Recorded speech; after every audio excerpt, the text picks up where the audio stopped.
Hello and welcome to this lecture on morphometry as part of the ENIGMA-U lecture series. Thanks a lot to Emily Dennis for organizing this lecture and inviting me. My name is Philipp Sämann. I'm working at the Max Planck Institute of Psychiatry, Munich, and I'm a clinician and an imager. Let's start with a general definition of morphometry before we come to the basic chapters of this lecture. Morphometry is the quantitative measurement and analysis of the shape, size, and structure of objects or organisms. However, in the context of ENIGMA and neuroscience, the term mainly refers to brain morphometry or morphometry of the central nervous system, because the spinal cord is also part of the CNS.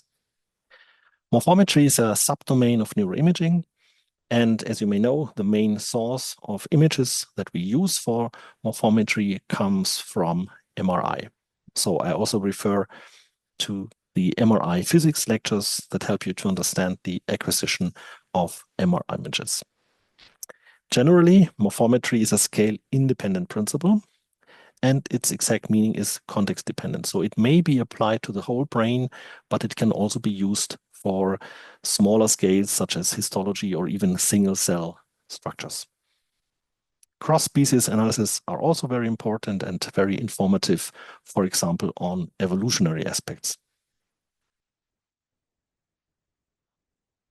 On the left side, you can see a post-mortem brain specimen, and you can already detect very typical features of a brain. You can see its gyral structure, you can see sulci, you can see the larger fissures between the gyri and the left and right hemisphere, for example. You can see there are moments of asymmetry between the hemispheres. You can distinguish the larger upper part, the cerebrum, and the lower, smaller part, the cerebellum. So when anatomists or pathologists dissect such a brain, they try to create orthogonal slices with a parallel slicing direction. So that would allow for a optimal standardization of the diagnostic process. And it also makes the slices comparable between individuals to a certain degree. The whole procedure, of course, demands enormous knowledge of landmarks and preparation, but the whole process, getting information in slices, is very similar to what we are doing in neuroimaging. Now, the most simple measurement of the brain, I would say, is its total weight.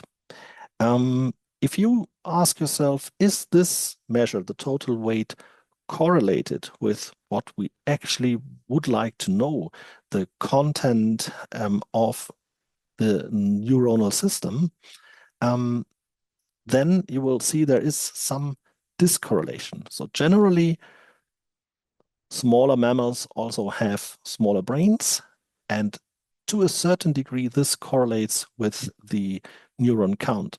But there are also exceptions. If you look at the scale below, you will see that the African bush elephant, for example, has a brain weight that is more than double that of humans, but its neuron count is much lower than that of humans. So there must be sources for this discorrelation.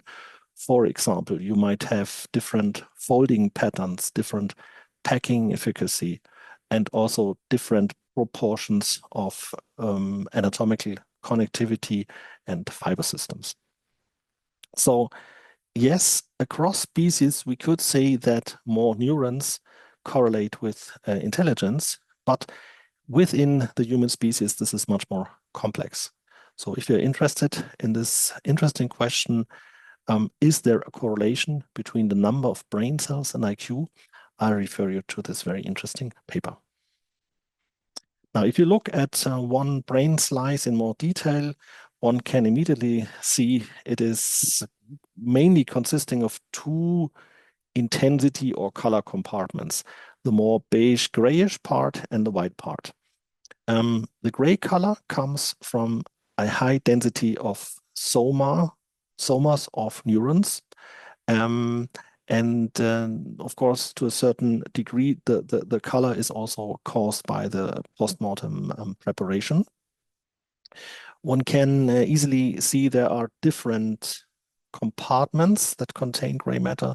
It's the cortex or the cortex mantle, and there's also more deeper gray matter structures referred to as the subcortical gray matter, and not shown on this image, there's also a cortex of the cerebellum, of course. The white matter contains millions of axons, and its color mainly stems from the high lipid content that is needed for the electrical insulation of the axons. It should also be mentioned that the complementary cerebrospinal fluid space, both the outer or external CSF space and the internal CSF spaces, are quite important for morphometric techniques, particularly computational morphometry, because it also gives a sharp contrast to white matter and gray matter.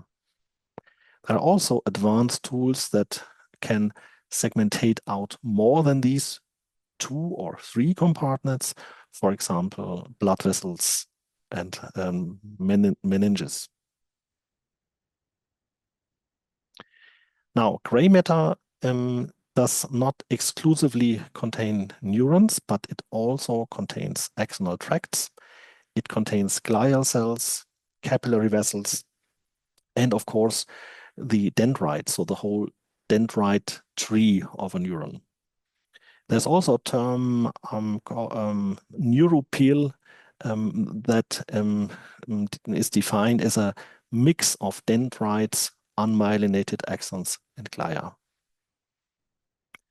White matter also does not only contain the mentioned myelinated axons, but also unmyelinated axons and glial cells such as oligodendrocytes and astrocytes. The same basic 2-compartment structure can also be found in the spinal cord, but we will not go into the detail of the anatomy at this point. One of the earliest slicing techniques that has been developed in radiology is computer tomography.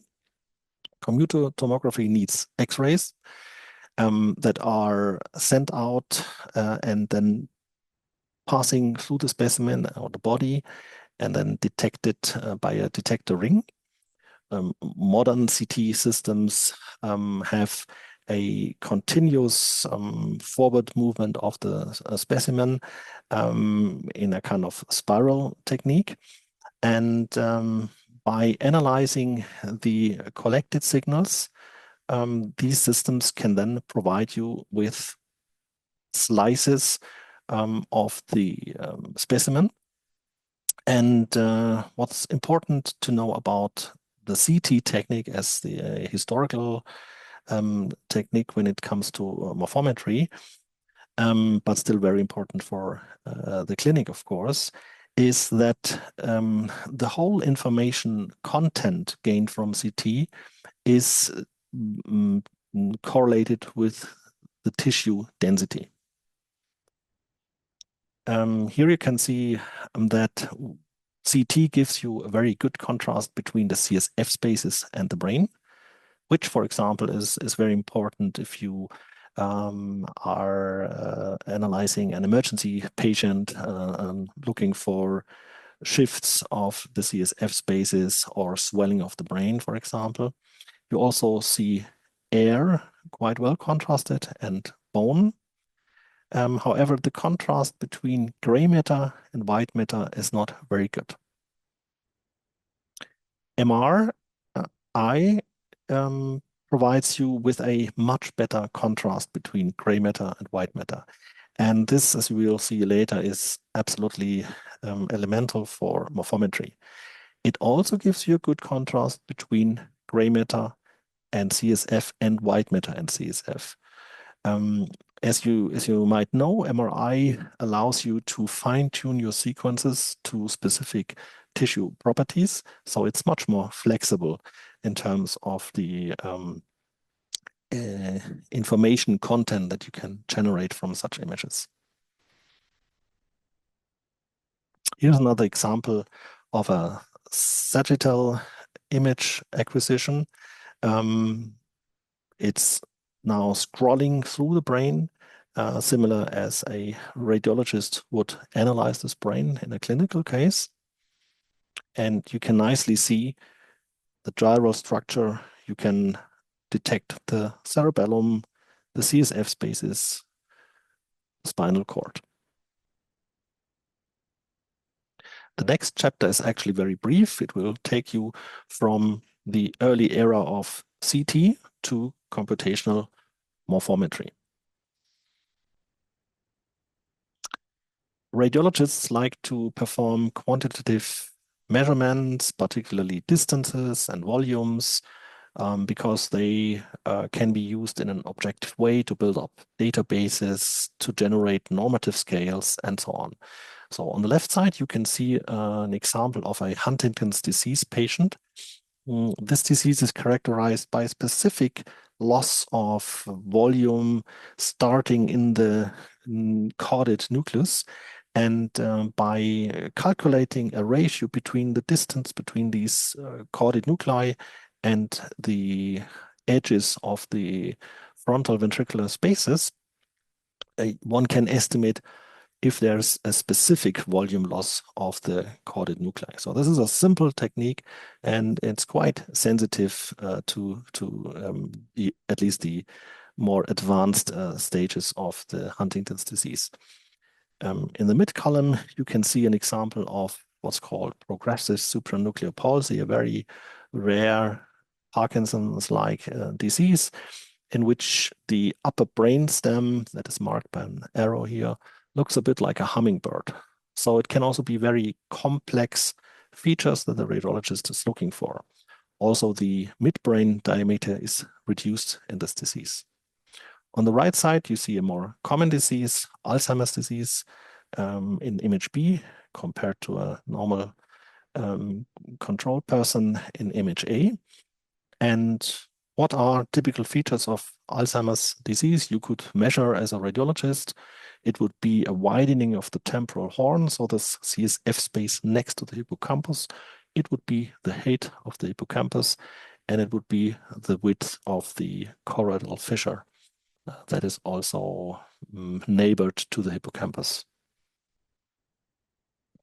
This takes us to a very commonly used technique called manual morphometry. Manual morphometry basically means that you circumscribe certain brain structures guided by landmarks and a lot of anatomical knowledge and rules. And eventually, you would either count a voxel in or out your structure, and by this gain a simple volume value. This technique has been extensively used, for example, for measurements of the hippocampal volume. You can also measure pathological spots of tissue, for example, lesions that are standing out bright here on this FLAIR image. There are both manual techniques and automated techniques. You can compare these techniques by, for example, using the DICE index. The DICE index is a classical measure of inter-methods reliability. It's very easy to calculate. You double the area or volume of the overlap and divide it by the sum of both areas of both techniques. The closer it is to 1, the more precise the overlap between the techniques is. There are now very advanced automated segmentation techniques, for example, to detect subregions of the hippocampus. They are computationally more extensive. They are mainly automated. They require either one channel or several sequence channels as an input. And in the background of these algorithms, you usually have a lot of training data coming from, for example, post-mortem MRI with an excellent resolution, also supported by in vivo training data. And this system then generates a kind of statistical atlas that is then warped to the actual data that you offer the algorithm. And by this Bayesian segmentation logic, you can then estimate these subregional volumes. The same principle is meanwhile available for the whole brain in a very new version of the FreeSurfer software. Here also high resolution postmortem MRI information has been fused with in vivo segmentations and allows you to gain histologically or quasi-histologically informed parcellations of the brain in a fully automated manner. Now, in this next chapter, I would like to explain why brain segmentation is a key step for computational anatomy. As you've seen in the postmortem brain specimen, it's obvious that there are at least 3 microscopically detectable tissue classes. So the goal of a segmentation program that processes MR images is to at least find these 3 classes in a reliable way. The outcome can be a hard segmentation, so a clear class, gray matter, white matter, or CSF per voxel, a kind of the winner takes it all strategy. But it can also be a soft segmentation, and here rather a tissue probability is the result. So the likely class of a voxel in the original image doubtlessly mainly depends on its intensity. But it also depends on the location if you have the image in a, say, standardized position. For example, a voxel that is likely to be located in white matter or in a typical position of white matter is more likely to be white matter than gray matter. And it's these 2 channels of information that the segmentation programs tend to use, the location and the intensity. If you look at the typical intensity distribution of 3 validated tissue classes of a classical T1 weighted image, you will see that the distributions overlap. And it's this overlap that causes problems because you want to make a reliable decision on the class of that voxel. So this is where the location information comes into play. On this example of 3 different scanner systems, you can also see that there is absolute biases, intensity biases, depending on the scanner platform. And this is also a problem for such algorithms because you cannot use absolute intensity cutoffs, but you have to build an algorithm that analyzes these intensity histograms on a more relative basis. And naturally, you would expect the same segmentation result if you have scanned the person on 3 different scanner platforms.